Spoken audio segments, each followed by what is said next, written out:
Hi guys, welcome back. Today I'm at the Adur Estuary. Now, this really is local to me, really local. It's like 5 minutes down the road. My plan today was to get the canoe out, but where I get my canoe in and out of usually, it's now private land. And the car park that they use is got a barrier on it, so I can't get my van in with the canoe. So I wasn't going to waste the day. So I am here. I've got an hour and 10 minutes before high tide. Now this is a salt marsh stroke mud flats, and I'm hoping to get things like dunlins, lapwings.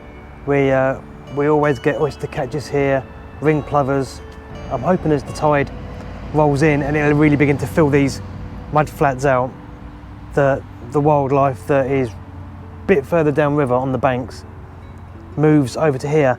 I've already had a couple of things move in, mainly just oyster catchers. I'm hoping for great things. Let's keep our fingers crossed. Well, we also have a series of houseboats along the banks here. Now, I think the first one was placed here in the early 20s, and then after World War II we had the hippie 60s, etc. I think a lot of the boats that we used here literally come from the Second World War kind of era.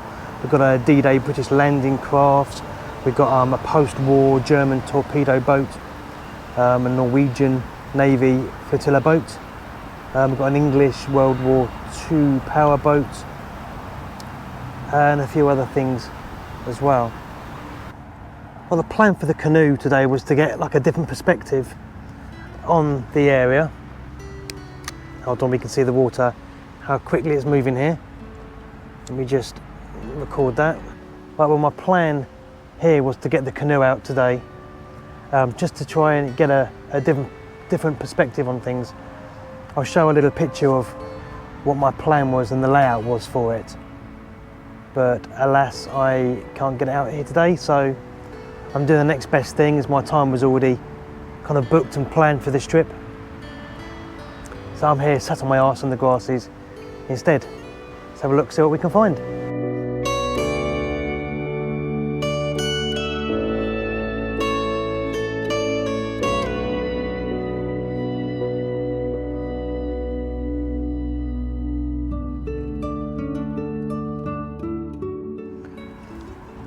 Well, the sun's gone in for a minute behind the clouds, but there's been a few dragonflies and the small kind of damselflies, but the tide's really come in a fair bit now, so I'm hoping to get something. Hold on, and we have an egret, little egret. And now they say they're really common, and I guess they are, especially here in the UK, but I always enjoy watching them. I think they're much prettier than the grey herons, part of the same family, but the white herons are like 55 centimetres tall. And although they do challenge the dynamic range of your cameras, they are a lovely bird to film and watch. Hopefully he will hang around for a bit and not just be a fleeting visit. Well, we've definitely got a lot more activity, but at the moment it's just plenty of common gull. I have seen some black-backed gull as well here. I don't mean recently, I mean today, so wouldn't mind seeing them again today.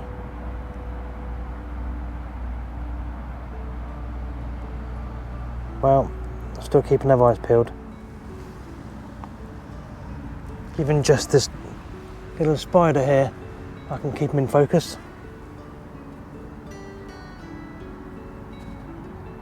Oh bless, there is another one way up there as well. They are keeping themselves busy, that's for sure.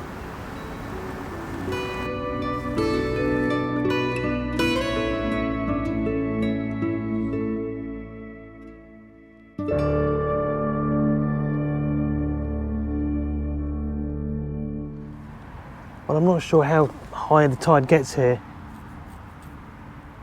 So I'm just gonna have to keep an eye on it. I don't want to get stuck where I am until the tide gets out again.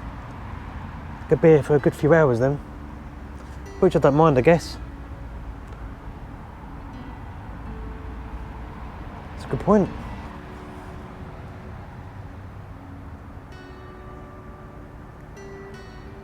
Come on, give me something juicy. Well, I thought I would try and change a slight different angle. Maybe try and get round more further behind the camera from getting my way over here. But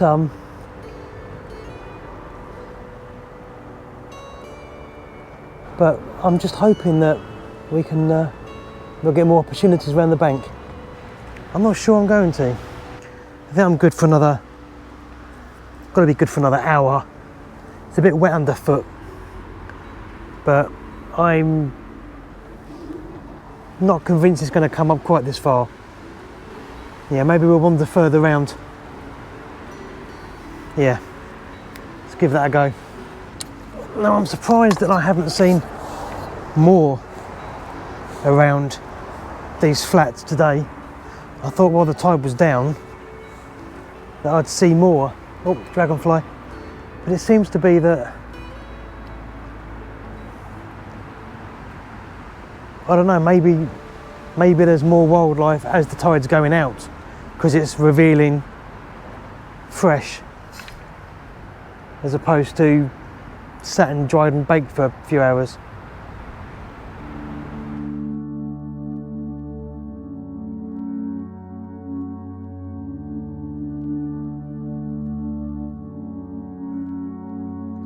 Well, there's definitely a grey heron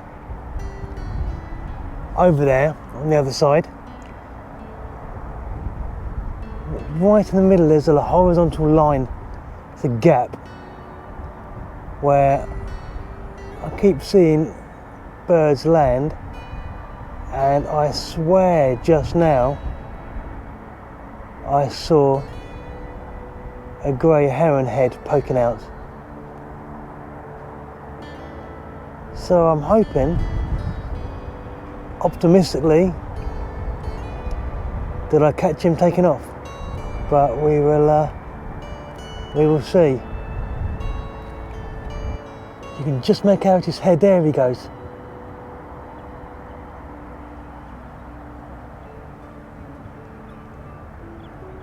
And he's gone. But I was right, I knew he was there. Let's see where he's going.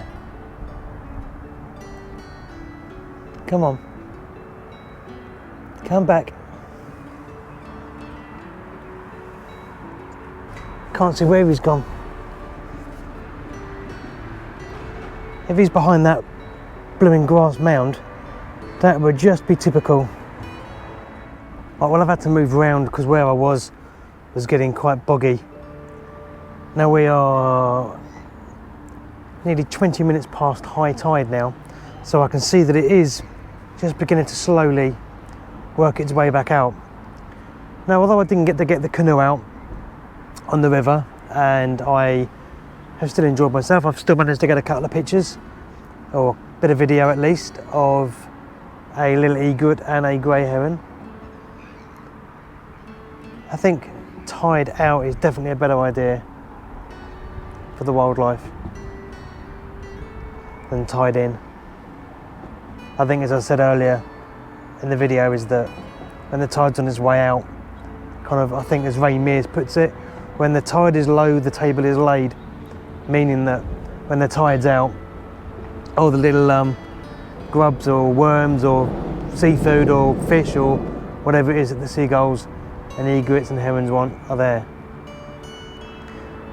I've had to move right down underneath the bridge, which is kind of the last port of call before I head underneath and back to the van. If you've liked today's video, then please give it the usual thumbs up, like, subscribe, and all the good stuff. Thanks for watching. Until next time, hopefully next week. Bye for now.